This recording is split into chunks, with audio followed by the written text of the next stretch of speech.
There's one interesting thing they used to have at the studio. I don't know if Janet ran into it, but I did, where they would have the lookalikes. In case you became temperamental and asked for too much money, they would have a lookalike Clark Gable, a lookalike Lana Turner, a lookalike Hedy Lamarr. My aunt was the lookalike under contract for Lucille Bremer. They had the little girl who was the one that almost got Journey for Margaret too. They put her under contract as a lookalike for me to threaten if you wanted too much from the studio, that they said that they would put her in the film. And that was kind of a sad thing that they did, because it would ruin many lives, because these people would think that they were going to get this part and they had no intention of ever giving them a part, and it would really hold their careers back. Because when I was making Meet Me in St. Louis, my mother did go into Mr. Mayor's office and demand more money so that I would have a future, because up until then they were not paying a big salary. And my mother felt that, the few years that maybe I would have, or maybe I would go on, but nobody knows, that she wanted me to be secure. So she demanded a certain amount of money, and Mr. Mayor said, "Are you crazy?" And we were just about ready to start Meet Me in St. Louis, and my mother said, "Well, then forget it. We're leaving. We're gone." And so we went, I believe it was to New York and several different places, and the studio, of course, was looking for us. They sent out their little spies to find us and had every intention of my doing Meet Me in St. Louis. But they had told this little girl that she was going to play Tootie, and had her, go over to the wardrobe department and get the clothes. And her father was a lighting technician at the studio at the time. And then, of course, we came back. Everything was settled. And they said, "I'm sorry, Margaret's back." And, of course, upset that family and that father so much that he tried to drop a light on me when we were shooting a scene to Meet Me in St. Louis. James Craig was the look-alike for Clark Gable. And, of course, that hurt his career, because he was always sort of the stand-in that never quite got the big movie that Clark Gable got. So they did do that, and my aunt the same way. She never, she had a wonderful chance at a career, maybe at another studio, but didn't go anywhere because of being Lucille Bremer's lookalike. So. Whatever happened to the little girl? She stayed under contract for a while, but the father had to have he really had some mental problems after that, and the whole family never really were secure in themselves after that episode.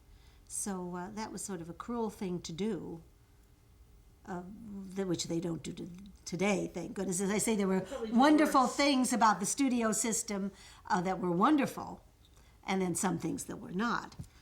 Some of the wonderful things were, of course, creating the roles for you, being under contract, which was just a very secure feeling, because you were under contract for so many years, 7 or 8 years. The studio did everything for you. You could call upon the studio if you had any problems. So that was a wonderful help. But then there were some things that were not always so wonderful. So you were quite young when your mother passed away, were you not? I was 17. I was already out of the studio and in television and plays and things. Did that affect you? Did she continue to be with you when you were older, when you were playing in television or not? Yes, no, she continued to be with me, but I was sort of rebelling a bit at 17 and 18 as I got a little bit older, because I did want to have more independence. And of course, my mother was so used to this protectiveness, which she had to be. But then that was a little bit difficult between my mother and I when you wanted to break away, and then it was hard for her because she really gave up her life to protect me and be with me. So I was starting to pull away a little bit, which was sad for her at that time. So it was a shame she had to pass away at that age when we were pulling apart, because now, of course, that I'm older, I would love to have her around and love to, go out to lunch and do things. And of course, I have a daughter, 17 too, and she's going through that same but I'm the modern mothers are more, and mine not being a movie mother, it's easier for me to have a less protective.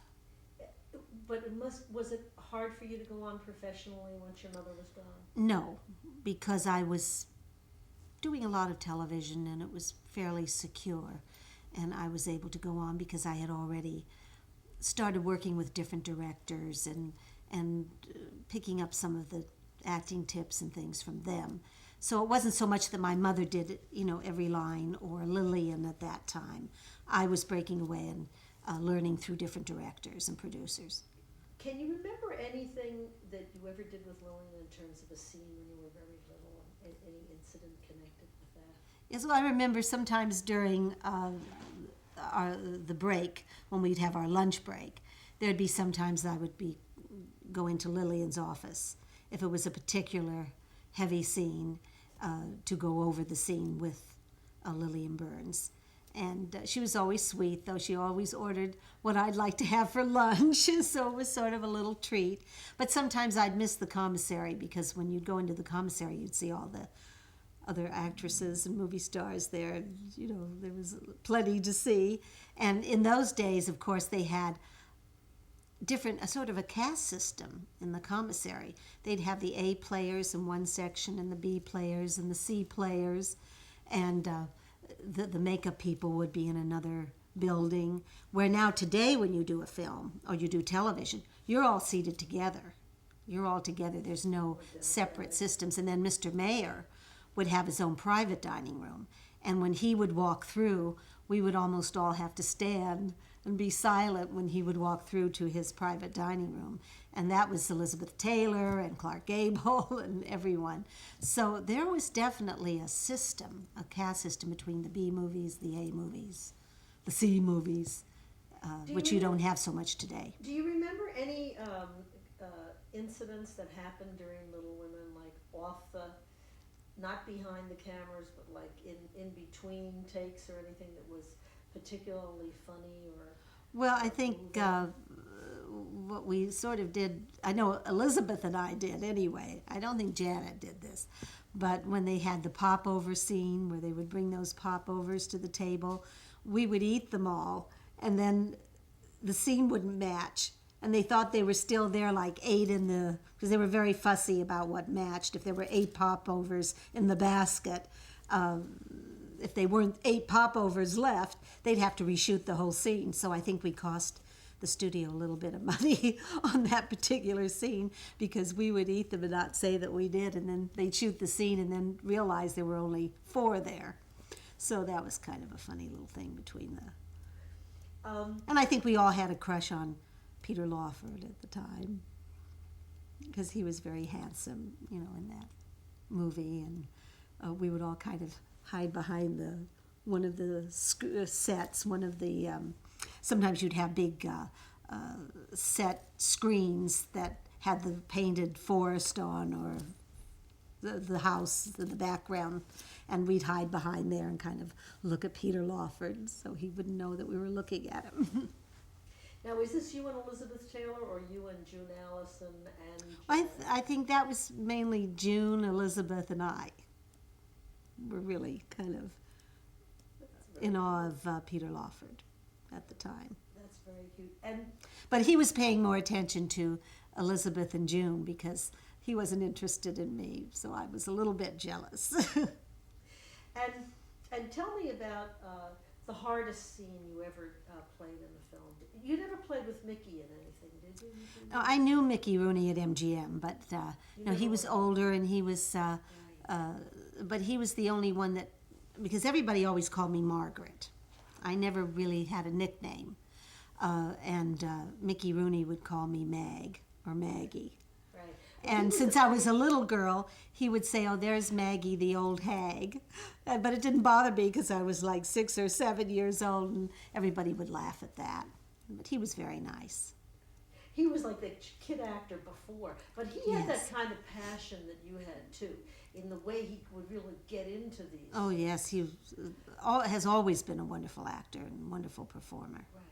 Right. Now, let's just talk a little bit about some of your most passionate scenes in movies. And can you just describe for me once more whether this was a totally intellectual process or whether, did they just read the lines to you, you remembered them and you did it, or whether there No, was I studied them, and I studied how I was going to do it. That's why I went into Lily and my mother, and we would work on a scene. I didn't just get up and sort of do it off. No, And you knew it how was to hit studied. marks? You could hit marks that little? Yes, yes. It was, well, I never in my acting had paid a lot of attention to marks. I sort of get there and do the scene, and I still work that way today. But no, the scene I would study and work with the other actor on, go over the lines and work like an adult with the scene, not just sort of have it mechanically told to me. But I think one of the hardest scenes I ever did was a short I did with James Cagney at Metro, where I played all the different children of the war, and I played a Chinese girl, a French bombed, and some I had to play where I was bombed and in a concentration camp and everything. And that was the hardest because you had to really look like you were crazy from this concentration camp. And I think that was my mother's favorite that I ever did. And Mervyn LeRoy directed that, who was the same director that directed Little Women. So that was one of the hardest, I think.